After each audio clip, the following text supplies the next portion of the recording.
Good evening. My name is John Henry, and I'm an alcoholic.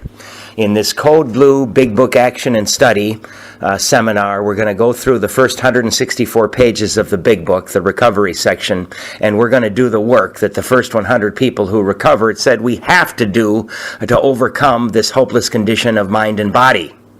I borrow heavily from the Golden Slippers, from Joe and Charlie, from Clancy, and from all of the giants who have gone before me. Now, I don't claim to be any big book guru or any kind of top 10 spiritualist. I'm just a simple drunk. I was almost dead from the disease. When I finally became willing to do the action in our book, I was able to recover and have a pretty good life. So I'm hoping that there's 2s and 3s and 4s of you listening to this together. You're going to need a big book. I like the large print big book, highlighter and pen. I'm going to try to get some of the paperwork that I've got online. And please bring your willingness. Please bring your willingness and your open mind. And as you're going to see, we open every session with the set-aside prayer so that we may be more open to receiving this information. Thanks for listening. Good evening, everybody. I'm John Alcoholic. During the 1950s, a man by the name of Max C., now deceased, started a group in Winnipeg, Manitoba called the Golden Slippers. The group was a back to the basics of the big book kind of group, especially for those people who could not stay sober for any length of time. The group took a bunch of chronic slippers and walked them through the steps, taking the action exactly as laid out by the first 100 men and women who wrote the basic textbook, Alcoholics Anonymous. This is not your typical thanks for sharing kind of AA meeting, nor is it like any seminar. Participants are asked to do all 12 steps as laid out in our basic textbook. One or more of the people who've done this work before will be guides to lead you through the instructions in our basic textbook using a dictionary published at about the same time as the book Alcoholics Anonymous to help us better understand the directions as they were written by the first 100 men and women. We ask every participant to commit to the entire process. Though we read and study the AA Big Book, this group is not limited to members of AA. We who have participated in these groups before have come to understand that these sessions make us much better sponsors. We can now lead people through the steps exactly as given to us by those who have gone before, unfettered and unchanged. In addition to being a boot camp for sponsors, we also feel this is especially valuable to those who have been through some sort of treatment or rehab and have been, in effect, left off at step 3 or 5. Recovery requires that we do all 12 steps. We recover in AA by taking the steps, and if we don't take the action as described in our basic textbook, we might not recover. The study and action sessions will guide you through the steps precisely as the first 100 men and women laid them down. These are back to the basic sessions, accepting the simple kit of spiritual tools that's been laid at our feet. Let's open with the set-aside prayer. God, please let me set aside everything I think I know about sobriety, life, and you, so that I may be open to a new experience. Peace. All right, welcome everybody. We had a little bit of a snow event last Tuesday, so I know some people missed it. I do have the third part of the paperwork, which is the harms part of the inventory, the sex and harms part right at the bottom there. And again, it's like what we did with the fears and resentments. We've got a sheet that tells us places to look for sex conduct harms or other harms. And we've got some guidelines that, because they want you to write out maybe 8 or 9 one-page summaries so that we know you understand this. And we've also got the column sheet on that too, so you can grab. But basically, guys, all of these columns, everything we did is exactly the same. Remember when we did the resentments, I am resentful at. We just listed everybody first. We went down the cause, and it's very important that when you list the cause, you only do anywhere from maybe 5 to 12 words. One of the reasons that you don't want to get really descriptive on the cause is because it might get you more angry, right? So we just want to get a little bit of a, you're not going to write a book. You're just going to do a little reminder. And then we take our definition sheet and we see how this resentment or fear or harm that we did affects it affects what part of our lives. And then we look for the nature of our wrongs, mistakes, or defects of character in column 4, right? So these are the things that we're going to take to our sponsor when we do our 5th step. So basically, yeah, we're just going to a really quick review. We've got kind of an easy day today, and before I forget, everybody please bring your 12 and 12 next week. We've got 2 paragraphs in the big book on steps 6 and 7. Perhaps 2 of the most important steps, because that's where the change takes place. So we're gonna read out of the 12 and 12 next week. If you do not have one, I'll have my little. You can buy one from me. I've got a case of them in my truck. But if you do have it, please bring it next week. It's one of my favorite sessions for the 6 and 7 step, because that's something that we deal with our entire life. I mean, we just don't, we don't get God's help and they're gone. I mean, it's something that we constantly have to look at, and that's why we always continue to inventory. How much are your books? I maybe $5 or $6, whatever they, So I will have a case. So hallelujah, we're kind of done with the 4th instructions, 4-step instructions, and this, this is definitely where I lose people in Code Blue. This is where I lose people when I'm sponsoring, right? Doing the 4th step, and I think a large part of it is fear. There's also maybe some confusion, and maybe there's also some laziness in there, Again, when it came to me, I would find all kinds of tasks to do so that I wouldn't have to do my 4-step. Again, I talked about it. I would vacuum. I would clean my bathroom. I'd go to the gym. I'd go grocery shopping. I would find all kinds of things to do so I wouldn't have to do my 4-step. But I did keep at it, and I did get it done. I talked about this briefly, I think, last week. 4 years ago, there were 3 of us doing the Code Blue. We all had between 9 months and 2 years of sobriety, so we were kind of clueless, but we were trying. We started out with 10 people, and by the time we got to the end, we had only 1 person left, right? And this guy's name was Dave, and he did the entire set. He did everything that we asked him to do. And you know what? Finishing it with 1 person was worth it, because when I saw him 2 years after we had completed it. He gave me a big hug, and he said, I never thought I could sober up at age 55. He said this, when I came in, I was just about to get divorced. My marriage was saved. I quit my job that I hated, and I found a new job. And he just said it was the most wonderful thing in my whole life. And so for me, having that 1 person do it was absolutely worth it. I mean, I don't care that we lost the other 9 people. I mean, I do care, but it was great to see somebody that actually went through with the entire program. When I look back at myself, I quit drinking hundreds of times. You're right? And it was always the same. I would quit drinking, and it was just like I had a spring in the middle of my chest. And every single day that spring would go, another day, and that spring would just wind up, and the pressure would never be relieved until finally that spring would snap, and I would drink. And it could have been a broken shoelace. It could have been the boss yelling at me. It could have been, a bounced check. It could have been burnt pizza. But I would have to take the drink again, right? So when we do this 4th and this 5th step, the reason I think it is because of a person whose mind is filled with resentment, a person whose mind is filled with fear, a person whose mind is filled with guilt, shame, and remorse does not feel good. We feel horrible. And looking for a way to feel better, we remember the ease and comfort that comes when we take a couple of drinks, right? And we take that first drink and we end up drunk all over again, right? When I think back about it, I made my serious suicide plans when I was not drinking. When I was not drinking and I didn't have that relief was when I was at my lowest. So the steps, when you first come in and you look at them, you think, oh my God, these are designed to punish us, right? When you look up and read them, but they're actually designed to save us, and they do save us. The steps relieve the pressure, right? So the first thing the steps do is they make life bearable without drinking. They make it so that we can get through a day. It's bearable without drinking. Then they make life tenable.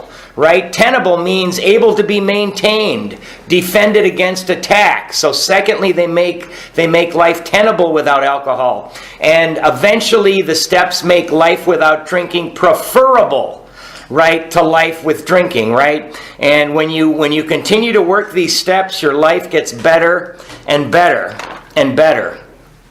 Now the importance of this 4-step, guys, when we do the 4-step, We are going to discover the nature of our wrongs to talk about with somebody and God in the 5th step, right? We can't do that if we don't do the 4th step. We are going to know the defects of character that we're going to ask God to help us become willing to have removed in step 6. We are going to have the shortcomings that we will ask God to remove in 7. We are going to have the list of names for steps 8 and 9. So if we don't do this 4th step, there's simply no way that we can do the action steps and recover from the disease of alcoholism. So, again, it's not a scary process. There's nothing to fear. God is starting to give us a kindly and tolerant view of people. He's starting to remove our fears and show us what He would have us be, right? This is a must, right? We cannot take steps 5 through 9 without first doing step 4, right? So again, I said this last week, if you haven't done anything, right? If you haven't done anything, you can still get a 4th step done and call your sponsor, by the way, and set up your 4th step for this weekend if you can. But you can still do your top 10 resentments. You can do what I call 10, 10, and 10. That's better than doing nothing. You get the top 10 resentments that you have. Why do you have them? How do they affect you? What is the nature of your wrongs in these resentments? You use our list just like we taught you. You do your top 10 fears and you do your top 10 harms, right? You can still get this done, and I want everybody who, if possible, to try to get their 5th step done before we meet on next Tuesday, because next Tuesday we'll be taking steps 6 and 7. So try to get that. Just go with what you got. Do a 10, 10, and 10. It's better than nothing. We can always come back later and do a more thorough job, but we got to get the big stuff out of the way, and then we can move forward in the steps. Now, what I did, I did a 5th step with a sponsor that was assigned to me, who had about the same sobriety that I did. So my first 5th step that I did, this guy wasn't as versed in the steps and the program as my second sponsor. So my first 5th step was more or less a confession, and it still was really good. But I went through Code Blue right after I did the first time, and this time I did it with somebody who'd been sober 10 years. And my second 5th step was more enlightening to me, because this guy helped me to see things that I could not see myself, because he knew the program. He'd listened to many other 5th steps, and he'd done a few of them himself. So the second one I did really helped me out. And I got to tell you guys, the day before I was going to do my second 5th step, I remembered something that I had done in a blackout. God just gave it to me, and the memory came flooding back, and I said, that's it, it's over, I'm going to drink, there's no coming back from this thing, this is the worst thing ever, there's no forgiveness for this whatsoever.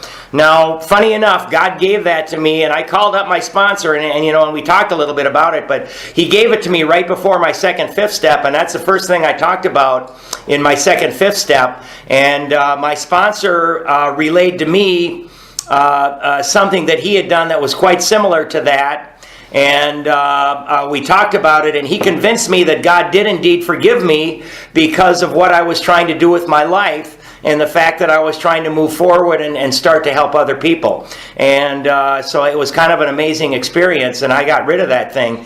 I held on to it for about 1 day, and it was just an amazing thing. So bring your 12 and 12 for next week, because we will be doing 6 and 7. And again, please, everybody, this is where the magic happens, is when we do our 4th and our 5th step. So please, call your sponsor right now and get it scheduled, and then just do the work so you can get her done. So let us go to page. We're on the chapter called Into Action, right? And I always joke that that's not into thinking, it's into action. A lot of people think that they can think their way out of alcoholism, and we can't. A sick mind cannot heal a sick mind. I said this before, we're backwards people. We have to do the actions first. Any other therapy in the world is going to say, change the way you think, and then you're going to change the way you act, right? Sit down on that psychiatrist couch, right? Change your thinking. We're opposite people. We're backwards people. We've got to change the way we act. We go to meetings with our feet. We ask our sponsor. We do all the actions. And then what happens to us is when we do the actions, then the way we think changes after that. So this is called into action. It is not called into thinking. All right, so we're on page 72. Page 72. Having made our personal inventory, what shall we do about it? Underline up to Creator. We have been trying to get a new attitude, a new relationship with our Creator. Just underline that little thing there. Now, we don't have that new relationship yet, but we're on our way, right? And to discover the obstacles in our path. Highlight the next 6 words. We have admitted certain defects. Next to that, write 4th column. Right? That's the 4th column on all those sheets that I gave you right here. Our selfishness, dishonesty, self-seeking, frightened and inconsiderate. Right? From those stem all of our character defects. So that's the 4th column. We have ascertained in a rough way what the trouble is. So we see how we've been showing up in our life, right? Highlight to the end of the sentence. We have put our finger on the weak items in our personal inventory. Remember, Bill compares this to a business, and he wants us to get rid of the stuff that's going to put us out of business. And again, I mean, those are our resentments and our fears and the harms that we're doing others. Now, these are about to be cast out. Underline the next 6 words again. This requires action on our part, right? Into action, not into thinking. Which, when completed, will mean that we have admitted to God, to ourselves, and to another human being the exact nature of our defects. And again, next to that, write 4th column. That's that 4th column. We're going to begin to see patterns there with all those check marks and how we... what drives us. This brings us to the 5th step in the program of recovery mentioned in the preceding chapter. This is perhaps difficult, especially discussing our defects with another person. We think we have done well enough in admitting these things to ourselves.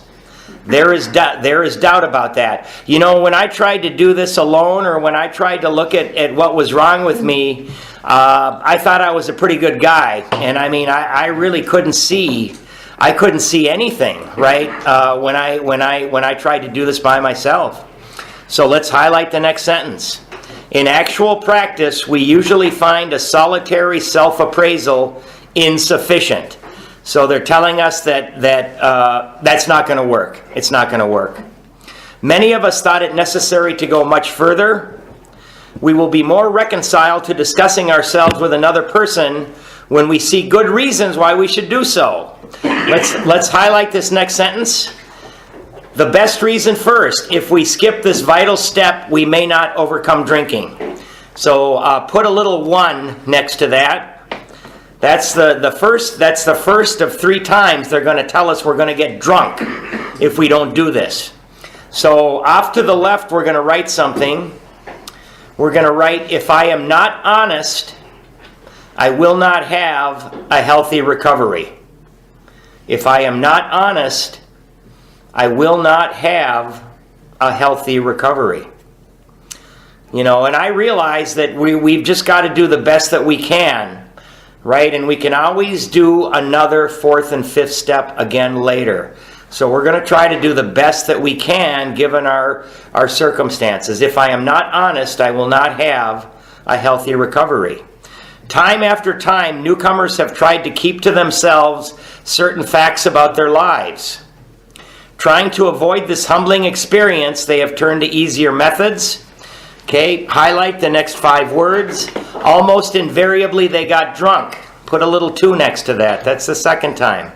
They're telling us that if we don't do this, and to the best of our ability, we will drink again, right? Having persevered with the rest of the program, they wondered why they fell. Okay, so now we're going to highlight the next 2, 4, 5 lines.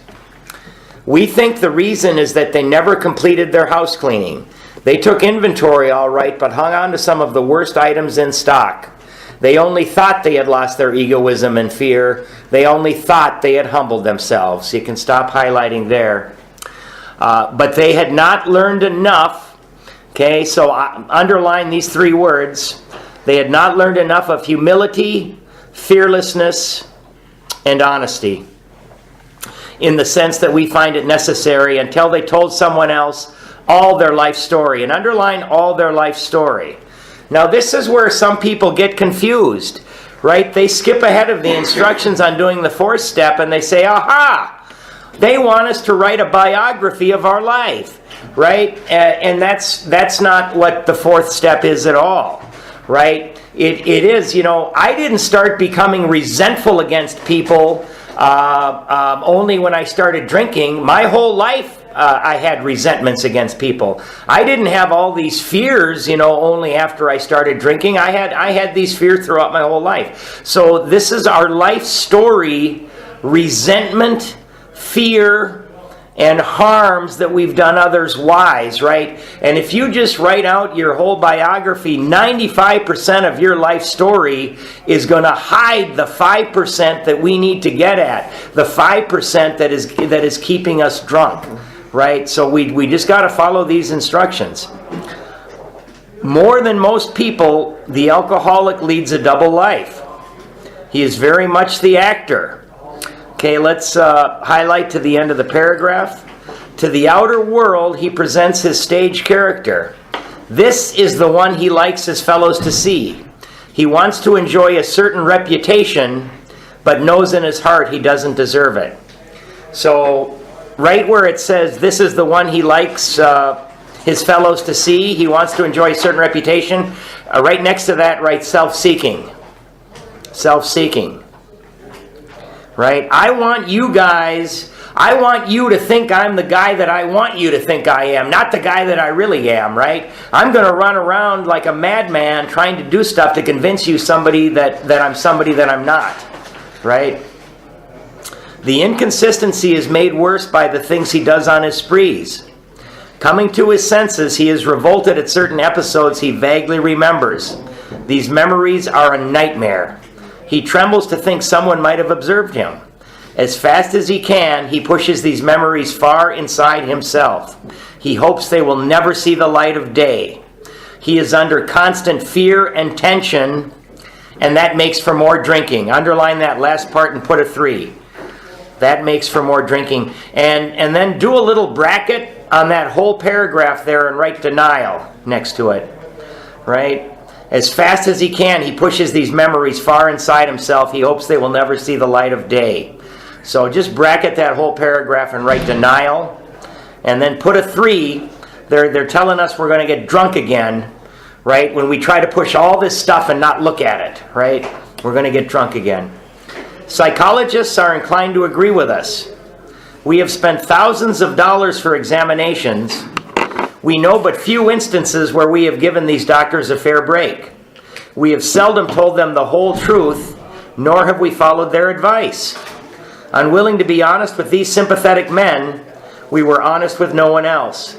Small wonder many in the medical profession have a low opinion of alcoholics and their chance for recovery. So, yeah, a lot of people, and I know a lot of people have told me that they would pay a lot of money to psychiatrists. They lie on the couch and lie to them.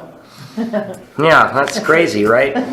So we're gonna highlight that bottom sentence, right? We must be entirely honest with somebody. Now, under the word somebody, write not everyone. Right? We don't gotta stand up in a meeting and lay our 4th step out, right? We must be honest with somebody, right? Not everyone. If we expect to live long or happily in this world. Make sure, okay. So, at the top of the page, we're going to write something. Let's write, confession is for absolution. Confession is for absolution. 5th step is for recovery. confession is for absolution. Fifth step is for recovery. Confession is for absolution. Fifth step is for recovery. Rightly and naturally, underlined at the end of the sentence, we think well before we choose the person or persons with whom to take this intimate and confidential step. Okay, so we're going to write fifth step instruction next to that, and we're going to have several of those. Fifth step instruction. Those of us belonging to a religious denomination which requires confession must, circle must, and of course will want to go to the properly appointed authority whose duty it is to receive it. Okay, so that's another instruction right there. And so for example, if you're a practicing Catholic, they're telling us that we must and will want to, go to whoever the appointed authority is. Now, that is a definite instruction, and I think we should follow it. I think you guys should know that the Catholic Church was very upset, and they looked at this book and this movement as a threat. And Bill put this little sentence in here as a little bit nod to them, right? So that they would support this, right, rather than fight against it, because at the beginning the Catholic Church viewed this movement or this program as a threat, right? So this is a little nod to the Catholic Church by Bill. At least that's what I was taught. Though we have no religious connection, we may still do well to talk with somebody ordained by an established religion. We often find such a person quick to see and understand our problem. Of course, we sometimes encounter people who do not understand alcoholics. Okay? If we cannot or would rather not do this, we search our acquaintance for a closed-mouth, understanding friend. Perhaps our doctor or psychologist will be the person. Let's highlight to the end of the paragraph. It may be one of our own family, but we cannot disclose anything to our wives or our parents which will hurt them and make them unhappy. We have no right to save our own skin at another person's expense. Such parts of our story we tell to someone who will understand yet be unaffected. And then double underline that last one. The rule is we must be hard on ourselves, but always considerate of others. So again, we're going to write more fifth step instructions next to that. And the rule is we must be hard on ourselves, but always considerate of others. Next to that, we're going to write rigorous honesty. Rigorous honesty. And you got to remember now, guys, when this book came out in 1939, let's say that a traveling salesman dropped this book off to somebody out in California. And this guy is going through the book by himself. He does not have all of these AA groups with all of these members like we do today, right? So he had to find somebody who was going to listen to his fifth step. Today, this is not that true today, because today we've got meetings everywhere, we've got sponsors everywhere, we've got hundreds and hundreds of people that we know from meetings who are going to be willing to listen to our fifth step. So this was definitely written under the context of 1939, right? Notwithstanding the great necessity for discussing ourselves with someone, it may be one is so situated that there is no suitable person available. Okay, again, that's simply not true today, but let's underline the next 4 lines. If that is so, this step may be postponed only, however, if we hold ourselves in complete readiness to go through with it at the first opportunity. Right? And we can write instructions next to that. Instructions next to that. And again, that's simply because there were not that many people around when this book was written. Right? There weren't that many recovered alcoholics around when this book came out. Matter of fact, there was only a little over 100 when this went to press. We say this because we are very anxious that we talk to the right person. It is important that he be able to keep a confidence. that he fully understand and approve what we are driving at. That he will not try to change our plan. Underline the next sentence, but we must, circle must, not use this as a mere excuse to postpone. Right? So they say that we've got to get this done, right? And Bill knows that he knows the alcoholic mind. He knows that we're going to try to delay and not do this, because that's just the way we are. So we're going to write something at the top of the page. We're going to write, move from self-centered to God-centered. Move from self-centered to God-centered. Then draw a little arrow, new life. Move from self-centered to God-centered, little arrow, new life. That's what we're trying to do here.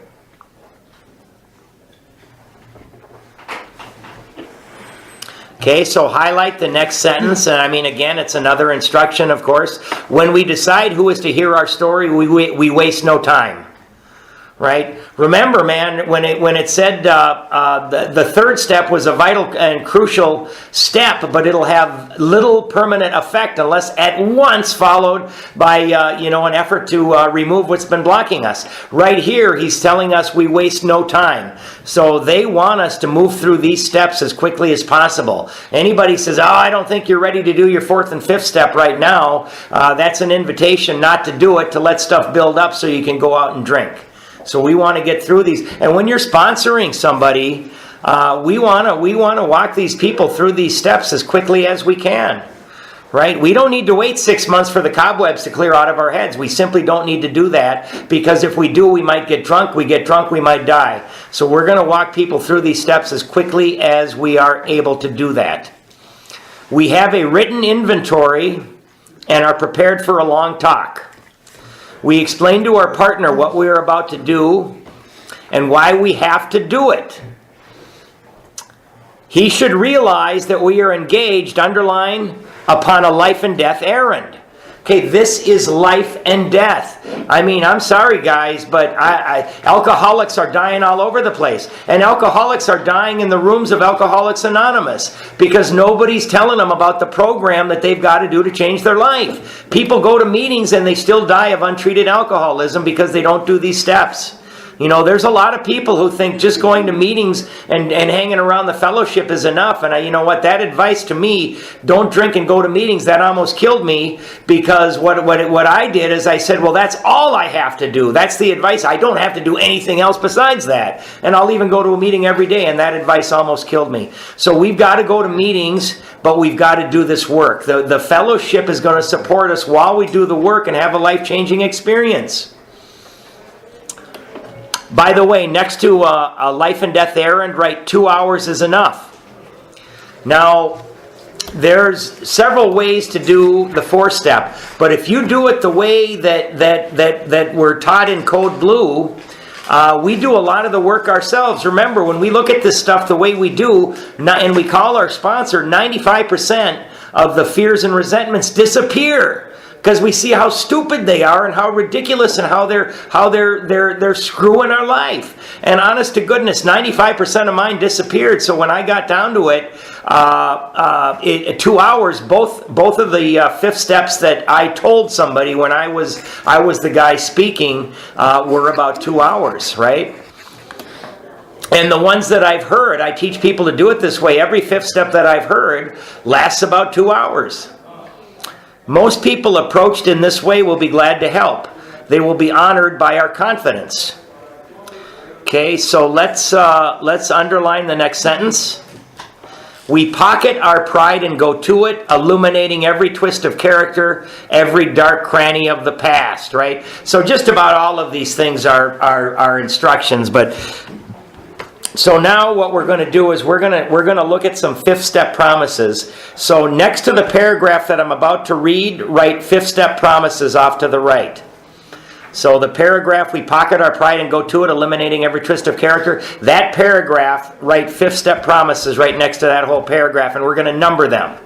Now, this is what you can expect when you do the 5th step. Once we have taken this step withholding nothing, okay, put a 1 in front of we. We are delighted. And I mean, that was true for me. I don't know if I was just delighted that it was over, but I tell you what, I was really happy. Put a 2 in front of we. We can look the world in the eye, right? No more looking down at my shoes when I walk into these meetings, looking down at my shoes. I'm no good. I'm a no good guy, right? Put a 3 in front of we. We can be alone at perfect peace and ease. I was terrified of being alone because I thought I was going to start drinking and using, right? Not after this, right? Put a 4 in front of our. Our fears fall from us. What a wonderful promise that is. Put a 5 in front of we. We begin to feel the nearness of our Creator. Put a 6 in front of we. We may have had certain spiritual beliefs, but now we begin to have a spiritual experience. Right? This is where the magic really started to happen for me and for a lot of the people I know. Put a 7 in front of the. The feeling that the drink problem has disappeared will often come strongly. Okay, so that is a promise, guys, right there, but I'm going to tell you, you don't need to write this down, but that's also a warning. Sometimes what happens, people do the 5th step, and that obsession to drink is removed from them, and they don't go further. They don't complete the rest of the steps. And if that happens sooner or later, our book tells us that we're probably going to go back to drinking. So that's a little bit of a warning, too. We still have to we got to go further, man. Put an 8 in front of we. We feel we are on the broad highway walking hand in hand with the Spirit of the universe. So, you know what, man? Everybody, the ones in the meetings that we read are the 9-step promises, but I think these promises are tremendous. And for me, this is where the relief really started, because this is where I lost my obsession to drink. But not only that, but I stopped being such an angry guy, and I stopped being a guy that was so full of fear, and I started to get a little bit of relief from my guilt, shame, and remorse. Right? Remember, I talked about that memory I had of something that I had done in a blackout. And when I talked about that with my sponsor, and he relayed to me out of his own experience something similar, and how he believed God had forgiven him and also was forgiving me because what I was trying to do, it really did work. So let's underline the next sentence. Returning home, we find a place where we can be quiet for an hour, carefully reviewing what we have done. So write 5th step instruction again. Now this is very important. You go back, you've done this with your sponsor, you go back and you got kids and you got family, you got to go someplace where it can be quiet. You got to be quiet for 1 hour, right? And we've got to review what we've done. Very important. We thank God from the bottom of our heart, and this is all the 5th step and more instructions. We thank God from the bottom of our heart that we know Him better. Okay? Taking this book down from our shelf. Okay, so underline that, right? And write instruction, because, and I know people that when their sponsee gets back, they say, take your book, put it up on a shelf that's at least at your chest high so you can take it down. And and they all say that's ridiculous. They know it's ridiculous, but they say that if we start skimping on not doing what this book says anywhere, we might skimp on something important. So there's a lot of people that believe we've got to do all of these things. And, what's the difference? Put the book on a shelf and pull it down. Taking this book down from our shelf, we turn to the page which contains the 12 steps. Carefully reading the first 5 proposals. Circle that word proposals. Now, doggone it, Bill could have said steps again, but he likes to change those words because of that English class he had in college. They said if you use the same words over and over again, it shows how dumb you are. So that's why he's got defective character, shortcoming, etc., etc. He changes the words around. And you think he did it in this book, wait till you read the 12 and 12. He did it even a lot worse in that one. So carefully reading the first 5 proposals. Next to proposals, write page 59, steps 1 through 5. Page 59, steps 1 through 5. Okay, we ask if we have omitted anything, for we are building an arch through which we shall walk a free man at last. Okay, so somewhere in there, write faith replaces fear. Faith replaces fear. And we're going to highlight to the end of the page, because these are the 4 questions, and we're going to write a little translation on these questions, right? This is what I was given. You can take it or leave it, because it came from somebody else, but I think it's kind of cool. We shall walk a free man at last. So put a 1 in front of, is our work solid so far? Put a 1 in front of that. And then down at the bottom, write 1 and write, have I done my best? Have I done my best? That's kind of a translation, right, that I was given. Not AA approved, but I kind of like it.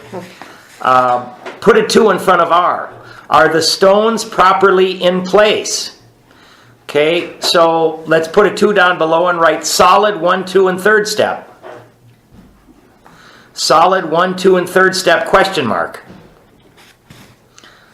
Are the stones properly in place? Remember, Bill gives us this wonderful illusion of building a stone arch through which we are building it out of the steps, and we're going to walk through that to freedom. Put a 3 in front of have. Have we skimped on the cement put into the foundation? Okay, so the 3 translation, right? Rigorously honest, question mark. Rigorously honest, question mark. And then put a 4 in front of have. Have we tried to make mortar without sand? Right? And then put a 4 translation, done prayer work, question mark. Because remember, we're praying throughout all of the 4th and the 5th step. And when we've got, our resentment list, guys, all of these people on our resentment list, we're going to be praying for these people. And we're going to be praying that they have a good life, that they have a wonderful relationship with their spouse and their children, that they get promoted at work, that they know peace, serenity, and happiness. We're going to be praying for these people, everything we want in our own lives that they want. And we're going to keep doing that until we find that we mean it, and then we can cross that name off and go down our list, because these resentments are going to kill us, and what we're doing is we're going to melt the ice around our heart by praying for these people so that we don't have that resentment anymore. I work for a company, a publicly held company, and you know what the end of the month means? That means we got to make our numbers, right? So my boss, and it happens every month, right? My boss went off the deep end last night, just freaking out at everybody. You guys suck. You're not doing your job. You're complacent. Because, it's looking like we're not going to make our numbers. And now he's in it. Everybody's going to work 12 hours on Saturday. And he's just going totally insane, right? Now, it used to be that I would, that son of a bitch. And I would carry this for weeks. And that, today, when he did it, I'm like, golly, you know what? The poor fella's getting heat from up top. They're yelling at him. He's spiritually unwell right now, and I pray for the guy, and it just bounces off me. It doesn't bother. That used to kill me, man. Now I look at it for what it is. I say the poor fella, the guy might have a heart attack the way, and I pray for him. So we do these things, and it also teaches us, and we're going to see that more when we get to the 10th step, on how these little things that we can inventory in our head and stuff that used to drive us nuts will be able to roll right off our back, because getting rid of all these resentment and fears does us no good if they come right back, right? So these steps are gonna show us how not to get them back. So I'm going to read some notes, and then we're going to go over a little bit of that paperwork, so you guys can just sit back and listen a little bit. So step 5, right? Again, I said it's into action, not into thinking. So we have been trying to get a new attitude and a new relationship with our Creator.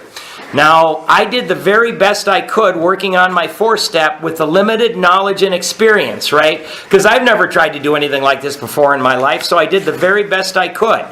Now I got to take them to another person And that, you know why I want a sponsor who's done the work? Because I want to take them to another person who has gone on before me and who's done the inventory according to the big book, right?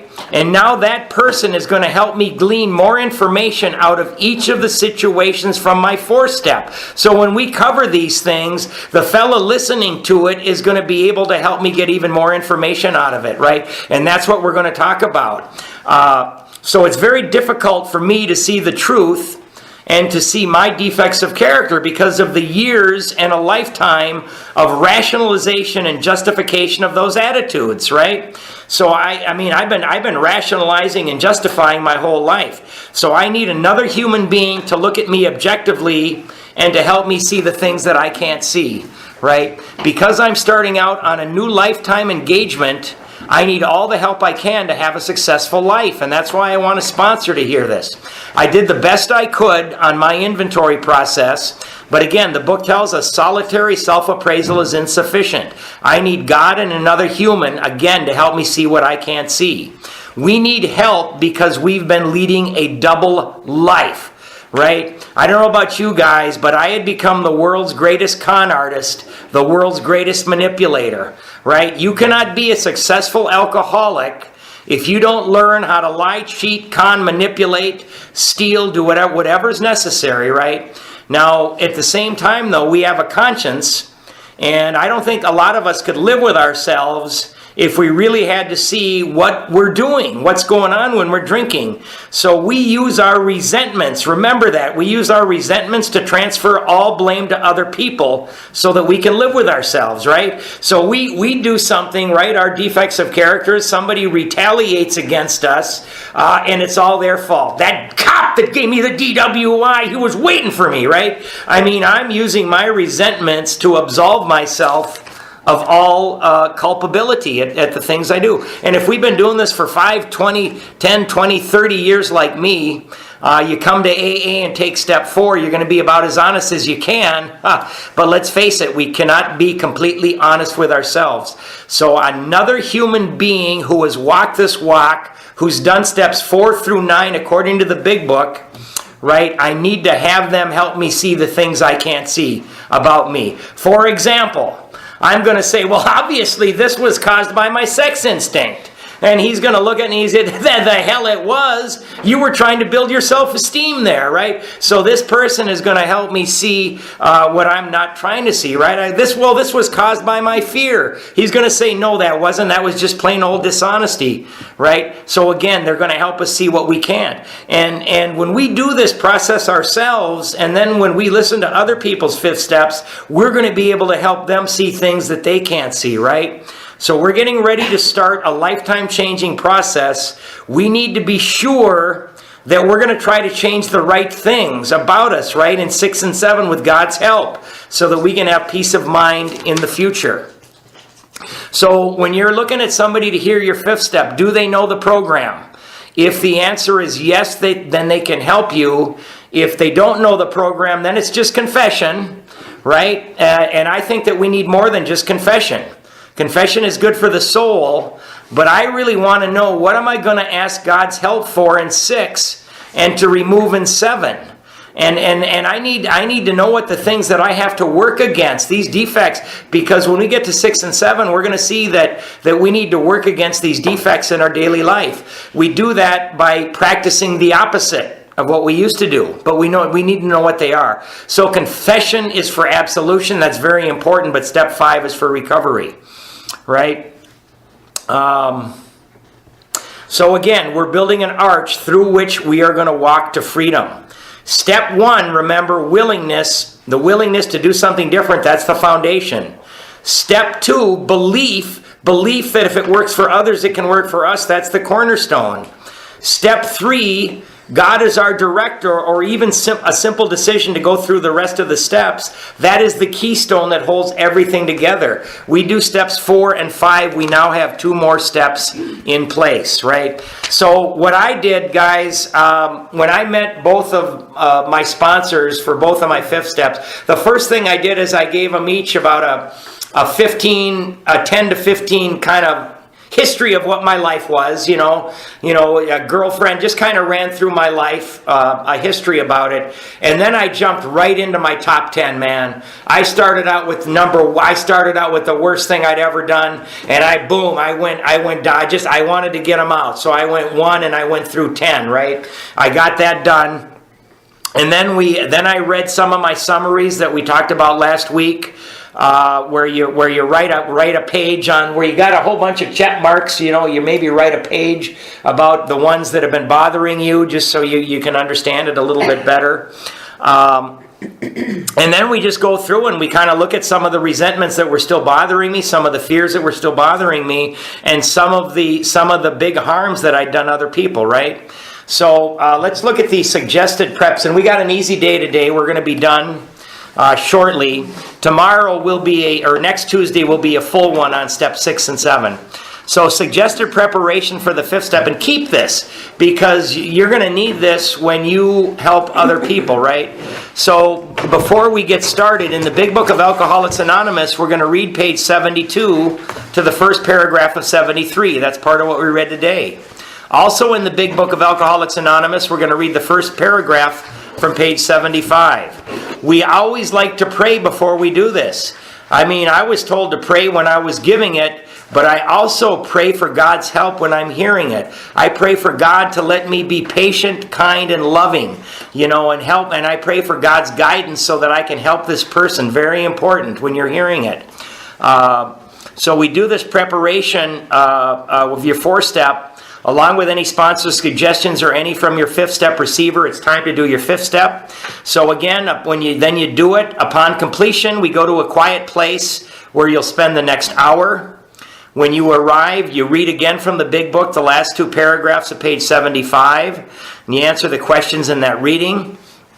When the hour is completed, you open the question envelope we furnished and write out your answers. Then you open and read the answers. The answers are supposed to be in an envelope. Then you read them. And then we recommend that you call your sponsor or 5th step receiver, or if you choose both. So because a lot of time, and it's okay, you might have forgotten something, and hopefully it's something minor, but you want to call your sponsor after that hour, after reading the proposals, and just see if there's anything else. Now this other sheet right here, right? These are optional receiver suggestions, right?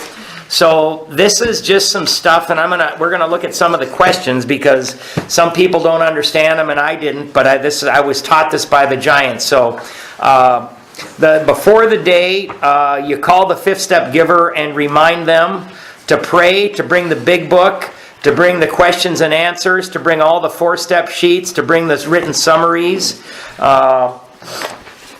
Read a summary over the phone so you know that they're showing ownership from the 4th column. We can start to see what our defects are. Keep open time, right? Food and beverage if you need to do it. Then you guys can read about the day of the 5th step, right? You can read that. You begin the session. You cover the clocks, watches, other distractions. Kleenex, water. It's okay to cry. Some people, and I love this, man, some people put an empty chair at the table. Other people light a candle as a reminder of the presence of God, right? You tell them that you're trustworthy.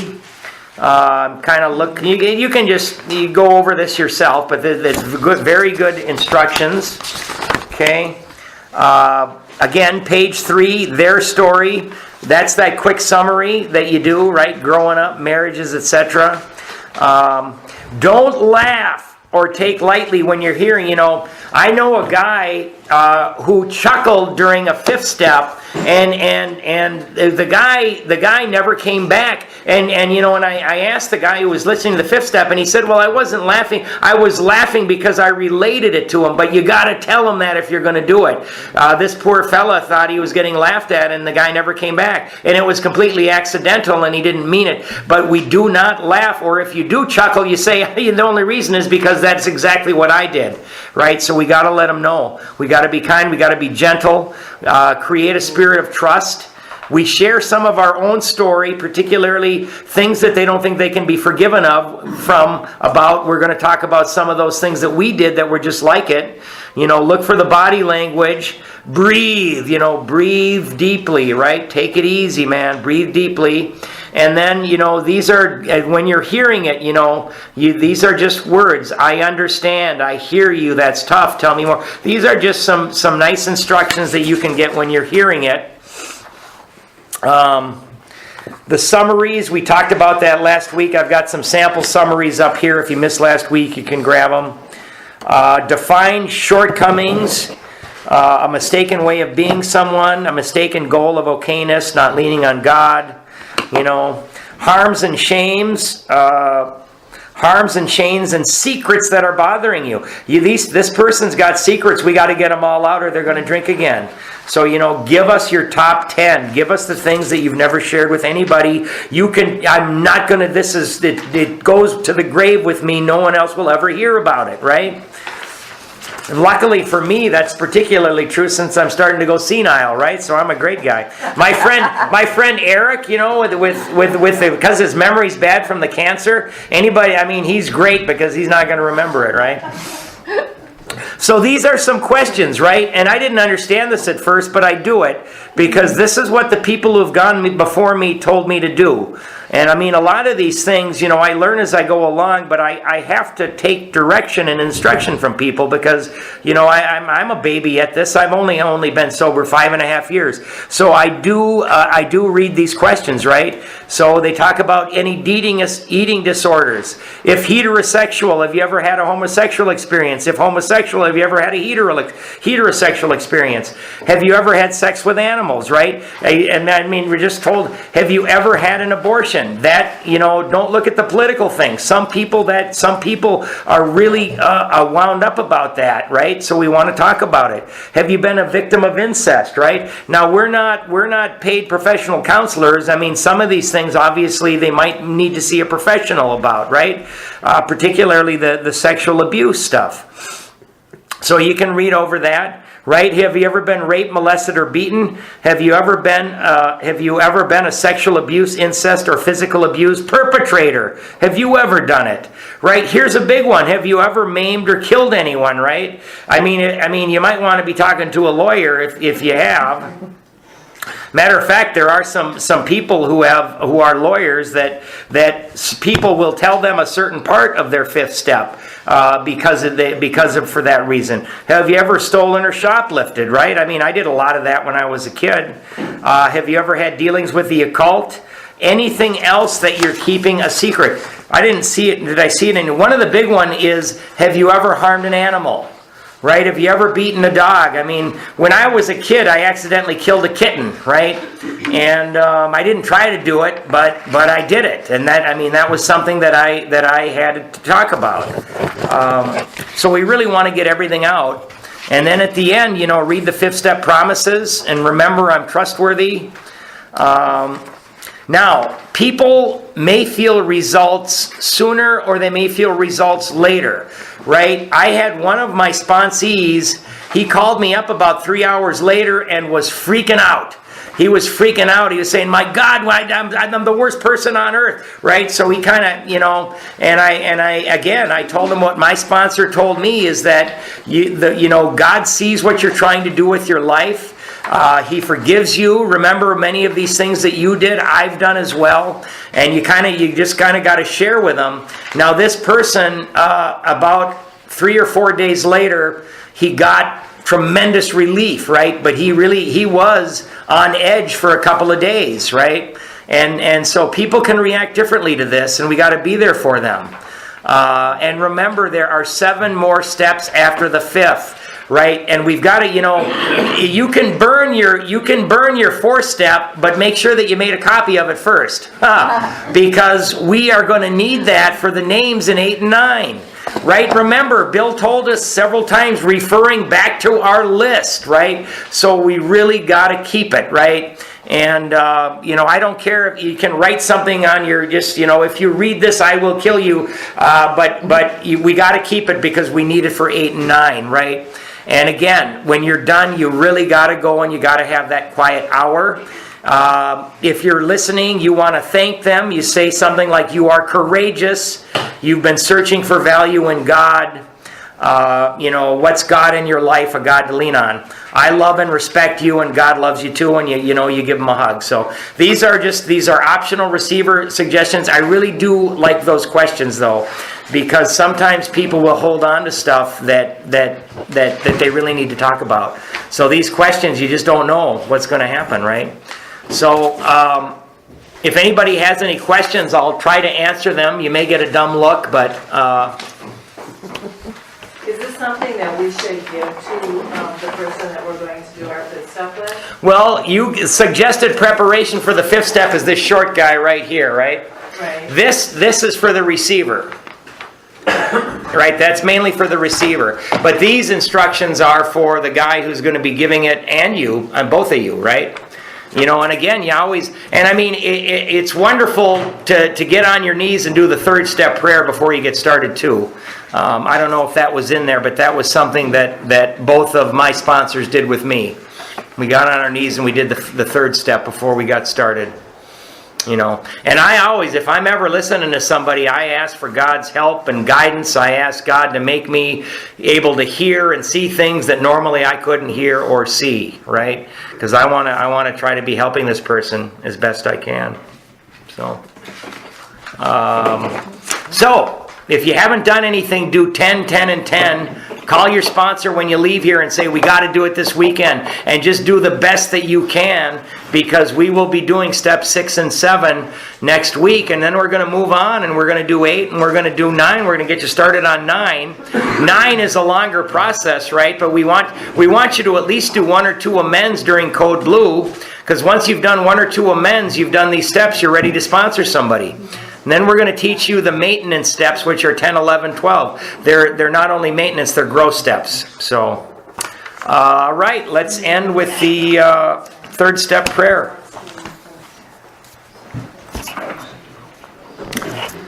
God, I offer myself to Thee to build with me and to do with me as Thou wilt. Relieve me of the bondage of self, that I may better do Thy will. Take away my difficulties, that victory over them may bear witness to those I would help of Thy power, Thy love, and Thy way of life. May I do Thy will always. Peace. Thanks, everybody.